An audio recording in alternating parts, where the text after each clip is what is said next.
This old man was caught putting his hand in the church donation box. "Stop right there! What are you doing?" The man froze. I was just, save it! You're stealing from God's house." Other members gathered around. "How dare you rob from the church? What's happening here? Father, we caught this thief stealing donations." The old man's eyes filled with tears. "Please let me explain." "Explain what? That you're a criminal? We should call the police." The pastor raised his hand. "Wait, let's check the security camera first." "But Father, it's obvious what happened. Just look at the footage, please." They watched the screen. The old man wasn't taking money out. He was putting his last $5 in. "What?" the woman gasped. The pastor continued watching. "For 6 months, this man has been coming here. Every week he adds money to help fix our broken roof. But you look so poor." The old man smiled sadly. "My wife is sick. I work 3 jobs to pay for her medicine, but God's house needs help too. I give what I can." The woman broke down crying. "I'm so sorry. I judged you wrongly." The pastor hugged the old man. "Your faith teaches us all. God sees your heart, not your wallet." The congregation clapped. "Sometimes the poorest people have the richest hearts." Comment yes if faith matters more than money. She walked into the hospital for her night shift, but when she saw the new patient praying, she rolled her eyes and snapped, "God won't save you. Science will." The elderly man was dying. His family gathered around his bed, holding hands and praying softly. The doctor pushed past them. "Move! You're wasting time with fairy tales." She began aggressive treatment, ignoring their pleas to let them pray. "Doctor, please, just give us a moment," his daughter begged. "Prayer is useless. I'm trying to save his life," she shouted. The other nurses whispered behind her back. "She's so cold. How can she be so cruel to a grieving family?" Hours passed. Every treatment failed. The man's heart stopped. "Time of death,"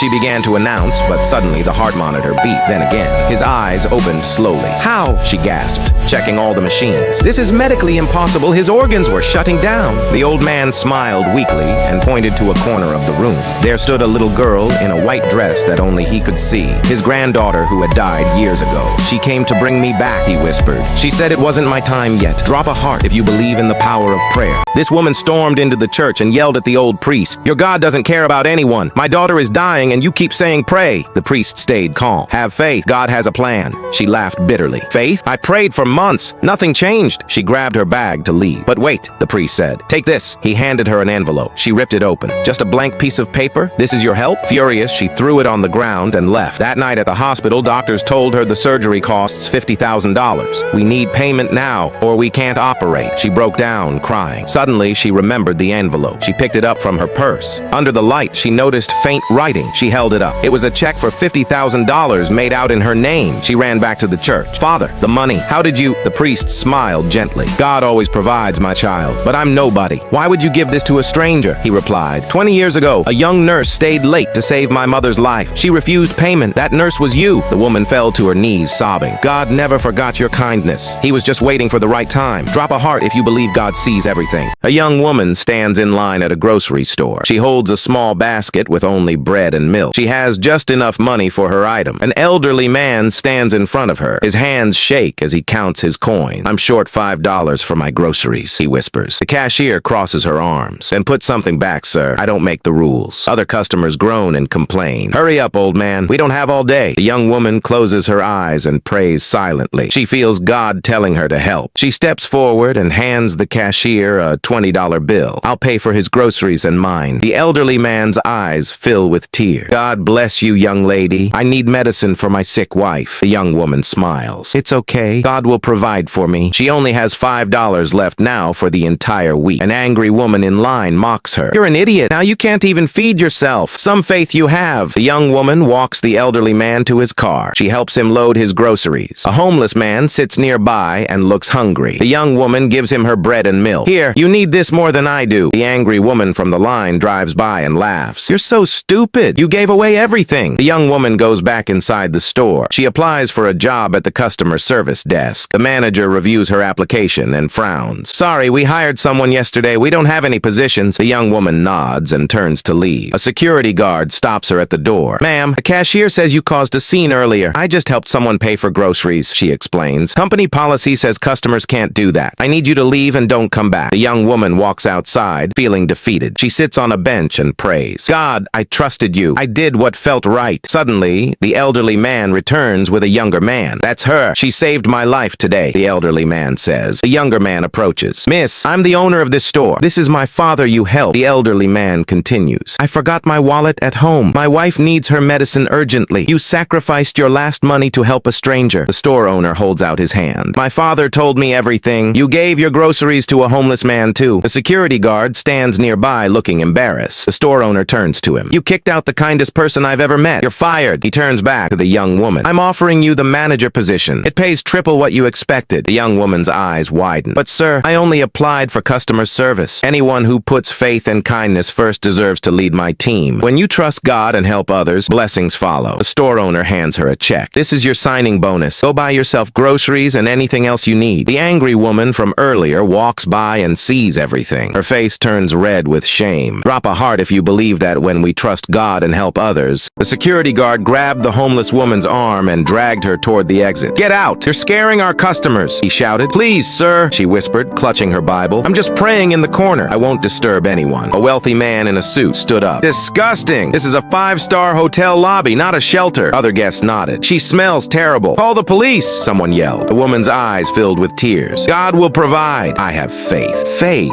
The wealthy man laughed. Faith doesn't pay bills, lady. The security guard pushed her harder. She dropped her Bible. Pages scattered everywhere. A hotel cleaner rushed over. Stop! Leave her alone. Mind your business. The guard snapped. No. The cleaner picked up the Bible pages. She's done nothing wrong. The wealthy man stepped closer. You want to lose your job too? Is that it? Just then, the hotel owner walked through the doors. What's happening here? Sir, this homeless woman, the guard started. The owner froze. He stared at the woman. Sarah. Everyone went silent. Sarah, is that really you? He rushed forward. The woman looked up, confused. Yes? 20 years ago, you found me bleeding in an alley. You gave me your last dollar for the hospital. You prayed over me. Tears filled his eyes. I've been looking for you everywhere. The wealthy man's face went pale. The owner turned to the guard. You're fired. Pack your things. He held the woman's hands. Sarah, this hotel is half yours now. Without you, I'd be dead. The cleaner smiled wide. The wealthy man quietly slipped away. The owner looked at everyone. Faith isn't about money. It's about trusting God even when everything seems lost. She never stopped believing. God's timing is perfect. He never forgets the faithful. Drop a heart if you agree. Sarah walked into the break room. Dr. Mitchell laughed. Still praying for that hopeless case in room 12? She nodded quietly. God hears everything. He smirked. I'm the chief surgeon here. I save lives, not fairy tales. The other doctors chuckled. Sarah looked small in her scrubs. He looked powerful in his white coat. The family begged Dr. Mitchell, please try the experimental treatment. He shook his head. Waste of time. I won't risk my reputation. But Sarah stepped forward. Doctor, what if we... He cut her off. You're just a nurse. Stay in your lane. That night, Sarah stayed late. She researched everything. She called specialists. She even fasted and prayed. The next morning, Sarah approached the family. There's a doctor in another city. He'll try the new treatment. Dr. Mitchell overheard. Don't give them false hope. But the family left immediately. 3 days later, the hospital board called Dr. Mitchell. Patient you refuse to treat? He's recovering. The media wants to interview you. His face went pale. Sarah's phone rang. You saved my dad's life. How can we thank you? She smiled. Thank God, not me. Later, the board promoted Sarah to head of patient care. Dr. Mitchell watched from his office. When we have faith and serve others, God opens doors no human can close. Drop a heart if you believe. I just wanted both my kids to be happy, but I ended up hurting everyone instead. Grandma loved her family very much. Her son Tyler just became a dad, and everyone was excited about the new baby. But her daughter Ashley